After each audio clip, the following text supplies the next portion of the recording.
Hai, Assalamualaikum warahmatullahi wabarakatuh.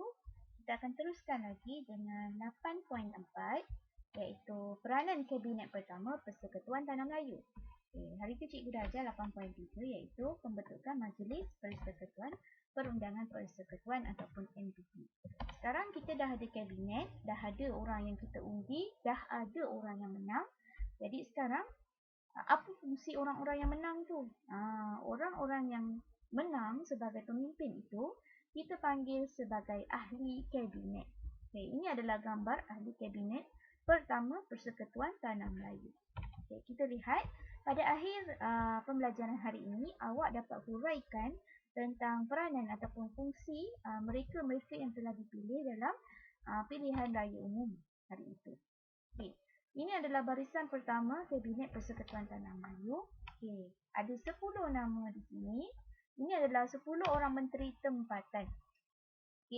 Antaranya adalah Tunku Abdul Rahman sebagai Ketua Menteri, Datuk Abdul Razak Husin Menteri Pelajaran, Datuk Sulaiman Datuk Abdul Rahman Menteri Kerajaan Tempatan Perumahan, Dr. Ismail Abdul Rahman Menteri Tanah Galian, Tun HSB adalah Menteri Pengangkutan, Sadun Jubir adalah Menteri Kerja Raya, VT Sambatan Menteri Buruh, Leong Yoh Ko Menteri Kesihatan, Ong Yok Lin Menteri Pos dan Telekom, dan 10 Abdul Aziz Ishak Menteri Pertanian.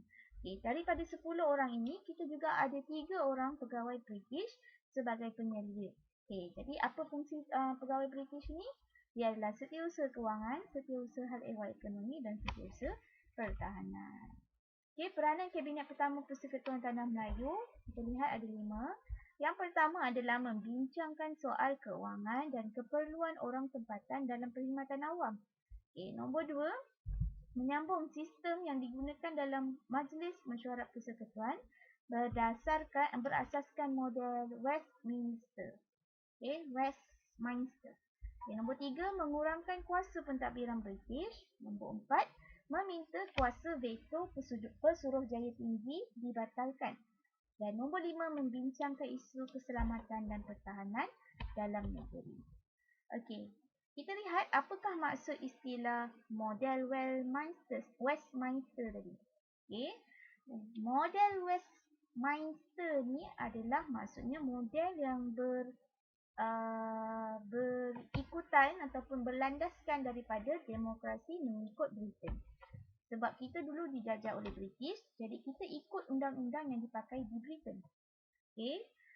Kita tak nak lagi semasa kabinet pertama kita nak mansuhkan model Westminster. Yang kedua adalah kuasa veto. Kita tak nak lagi Pesuruhjaya Tinggi mempunyai kuasa veto. Apa maksud kuasa veto? Kuasa pembatal ataupun hak yang penuh. Jadi kita nak hak yang penuh itu adalah hak milik orang Melayu, bukan lagi orang British. Ahli kabinet pertama, kita lihat ketua menteri kita adalah Tunku Abdul Rahman. Tanggungjawabnya adalah menunaikan mandat. Apa maksud mandat? Mandat adalah janji daripada rakyat untuk mencapai kemerdekaan. Maksudnya menunaikan segala apa kehendak rakyat untuk capai kemerdekaan negara. Menteri Pelajaran kita ada Datuk Abdul Razak Husin.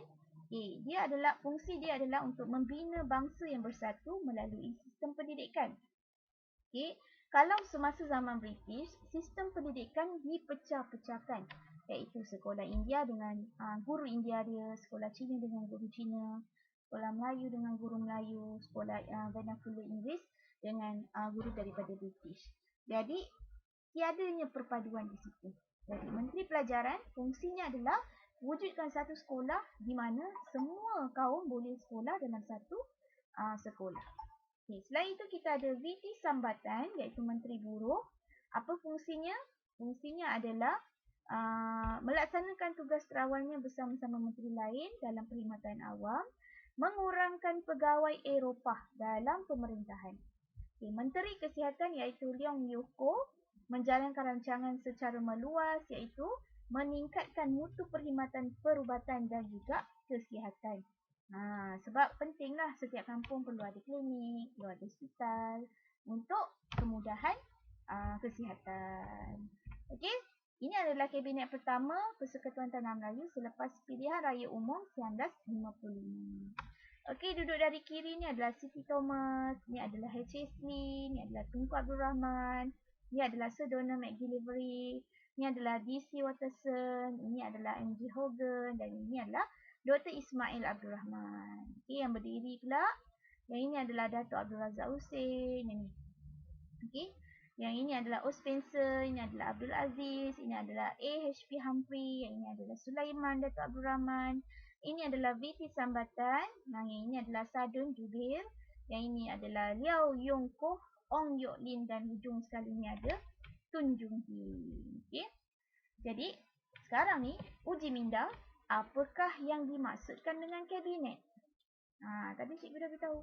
Kabinet adalah ahli-ahli pemimpin yang berjaya memenangi pilihan raya dan membentuk satu kabinet ataupun satu jawatan di dalam parlimen. Okey, dalam parlimen tersebut adalah menteri-menteri. Mereka apa fungsi mereka? Mereka adalah kuasa legislatif, iaitu badan pelaksana.